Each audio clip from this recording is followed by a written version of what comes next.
네, 시작해도 될까요? 네.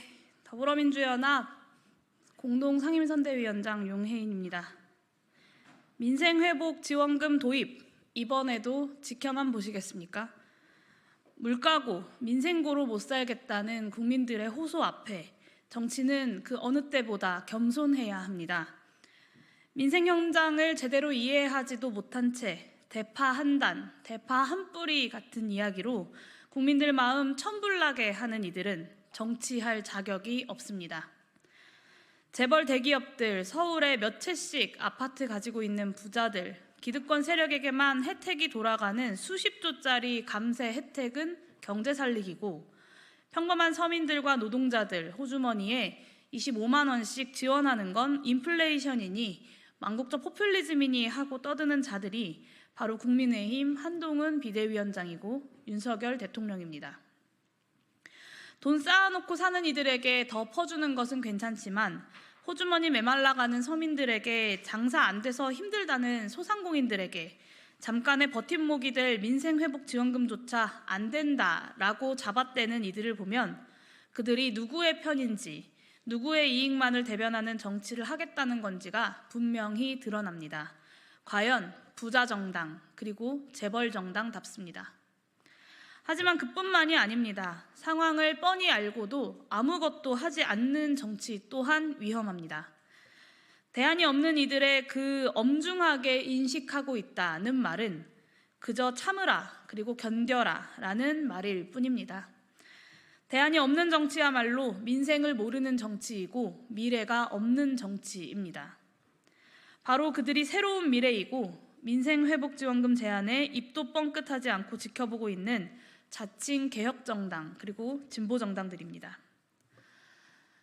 새로운 미래 이낙연 대표가 더불어민주당 이재명 대표의 25만 원 민생회복지원금 제안을 두고 선거만 되면 나오는 그 양반의 오랜 버릇이라고 혹평했습니다. 4년 전 긴급재난지원금 보편지급이라는 국민적 요구에 맞서 선별지급 신념을 굽히지 않았던 전 대선 경쟁자로서 목리를 부리는 것으로밖에 이해되지 않습니다. 정말 민생경제의 위급함이 농담처럼 들렸던 것입니까? 정책적으로 한번 따져봅시다. 서민들의 호주머니에 돈이 돌아야 경제도 회복될 수 있습니다. 대한민국은 꾸준히 GDP 대비 민간 소비 비율이 감소해서 현재 주요국 가운데 가장 낮은 축에 속합니다.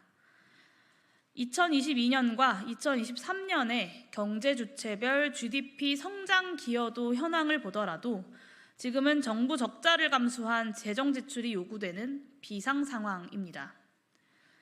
2022년과 2023년의 실질 GDP 성장률 각각 2.6%, 1.4%에서 내수가 차지하는 몫은 각각 2.5%, 1.4%포인트로 GDP 성장률에 기여하는 절대 비중을 내수가 차지하고 있습니다. 수출의 대외 여건이 악화하거나 불투명할 때는 내수 진작을 통해서 성장률을 관리해야 합니다. 그럼에도 같은 기간 정부 소비 지출의 성장 기여도는 0.7%포인트에서 0.2%포인트로 급락했습니다. 지금 민생회복지원금은 오랜 버릇 따위가 아니라 경제회복을 위한 생산적 투자 그리고 민생회복을 위한 긴급한 처방이라는 이야기입니다. 한국 경제는 실질 GDP가 잠재 GDP를 밑도는 마이너스 GDP 갭 상태가 지난해까지 5년 연속 이어지는 상황입니다. 모든 자원이 정상 투입됐을 때 달성할 수 있는 GDP보다 실질 GDP가 낮다면 이를 메우는 역할을 정부가 해야 하는 것은 경제 운용의 기초고 또 상식입니다. 정부 여당의 인플레이션 타령도 또 다른 공포 조장에 불과합니다. 돈이 시장에 풀리면 인플레이션이 발생하니까 아무것도 할 수 없다면 정부는 도대체 왜 재정을 지출하고 시장에 개입합니까? 국민의힘과 보수 세력이 국가의 복지 축소, 노동자 임금 삭감을 위해서 동원하던 그 낡은 논리를 도대체 언제까지, 그리고 민주진보 진영의 주요 정치인이란 분들이 답습하실 겁니까? 참으로 답답합니다. 그것이 정말 걱정된다면 6년간 89조 원 부자 감세 역시 정부가 거들 돈을 걷지 않고 시장에 풀어버린다는 점에선 마찬가지로 물가 인상의 요인일 뿐입니다. 기후위기에 따른 농산물 작황의 불황, 세계적인 에너지 가격 인상에 따라 물가는 이미 올라 있습니다. 대다수 서민들은 선거용 농산물 반짝 세일이 아니라 이미 오를 대로 오른 물가고를 조금이라도 완화할 수 있는 소득을 갈망합니다.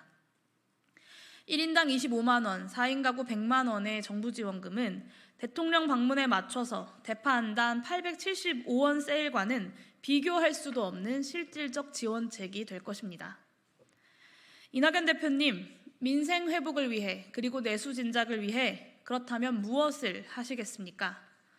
당장 물가고와 민생고 때문에 너무나 힘들다는 국민들께 어떤 새로운 미래를 제시하시겠습니까?